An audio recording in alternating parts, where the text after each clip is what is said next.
In this video, we're going to be working on movement 3 of the first line of the Yang Tai Chi Saber Form. At the end of our last movement, we were facing with the entire body to the east. So if I started the form facing you, this would be considered south. To my left would be considered east. We finished the form facing east with the right foot forward, right hand punching forward underneath the left wrist. The weight is rooted into the left leg. From here, what we're going to do is we're going to step straight back with the right foot and at the same time pull the right hand in next to the hip. So step straight back with the right foot, gently touch with the toe, turn it to a 45.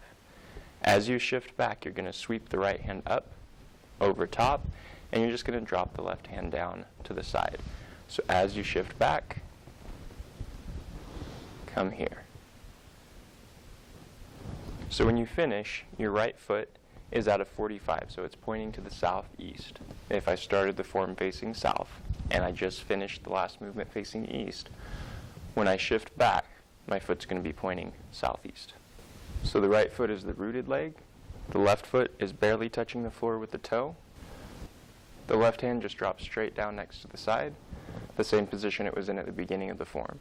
And the right hand, as it circles up, is going to lift up above the head, so you can see. It's not going to stop in front of your face. You want it up so you can see through. And the palm is facing up and forward. The fingers are facing to what would be north if I started the form facing south.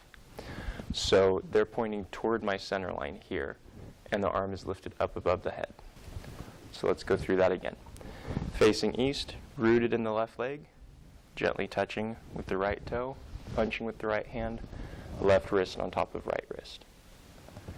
Step straight back with the right side, gently touch with the toe. Turn it to a 45, and as you shift back, drop the left hand, raise the right hand, and shift into a false step, rooting in the right leg, left foot barely touching the floor. Now I'm going to do this movement as if south for me is this way. So I started the form facing this way. Now I'm facing, when I finished the last move, to the east. So it'd be facing away from you. I'm rooted in the left leg.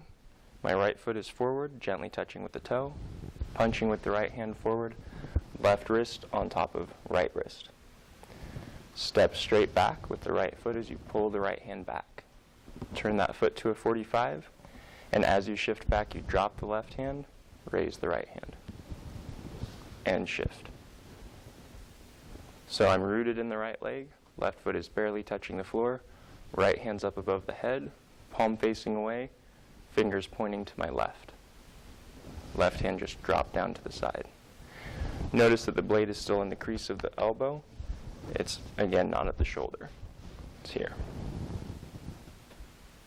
From the end of our last movement, rooted in the left leg, right toe barely touching the floor, punching out with the right hand, left wrist on top of right. Step straight back with the right foot, pulling the right hand in next to the right hip. Shift back after you turn that right foot to a 45, and as you shift back, circle the right hand over the top, dropping the left, shifting all the weight to the right foot. Now I'll do it as if I had started the form facing away from you. So now this direction would be considered south, this direction is considered east. So I finished my last move facing east, rooted in the left leg, barely touching the floor with the right, left arm's up in front, punching underneath with the right hand. Step straight back with the right foot, pulling the right hand in at the same time. Turn the right foot to a 45, and as you shift back, circle the right hand up, and drop the left. Here. From the end of our last movement, we're rooted in the left leg, gently touching the floor with the right. Left hand is extended out, right hand is extended out in that punch, underneath the left hand. From here, step straight back with the right foot, pulling the right hand in at the same time. Turn the right foot to a 45, shift back, and as you're shifting back, the right hand circles up over the top, and the left hand drops. Again, from the last move, rooted in the left leg, right foot's barely touching the floor. Arms are crossed at the center line, at the wrists, right underneath left. Step straight back with the right foot, gently touching with the toe. Turn it to a 45. As you shift back, raise the right hand up over the head, drop the left hand straight back, and shift into a false step with the left foot barely touching the floor, rooted in the right foot. So from the last move, rooted in the left leg, barely touching the floor with the toe of the right, left arm's extended in front, right arm is underneath, crossing at the wrists. From here, step straight back with the right foot, pulling the right hand in at the same time. Turn that foot to a 45. As you shift back, the right hand sweeps up, and the left hand drops as you shift back into that false step, rooted in the right leg, gently touching the floor with the left. And you finish here.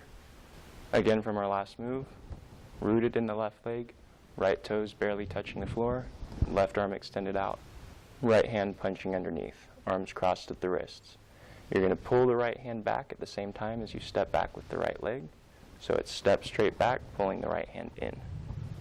Turn the right foot to a 45, and as you shift back, drop the left hand straight down and sweep up with the right hand here.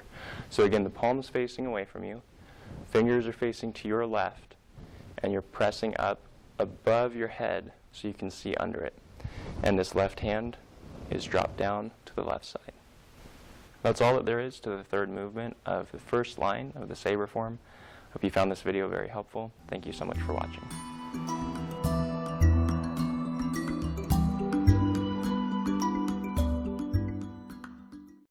So I want to tell you all about the latest product from the Pure Trim company. At least this is the latest one as of the time of this filming. It's called Liver Master, and it's basically an herbal blend for your liver. I'll tell you what I've noticed since I've started using it. It's supposed to be used on like a 90-day kind of liver program that you can go on. And what I've noticed is that I sleep better, and my energy seems to be a little bit more even through the day instead of having a lot of peaks and valleys. It tends to just kind of carry through. So I don't know if you'll have the same experience, but it might be worth trying out. So you can find out more about Liver Master, what's in it, what it's used for, if you visit the website that's at the bottom of the screen. I hope you try it out, and I hope you learn to love it as much as I do. Check it out, Liver Master.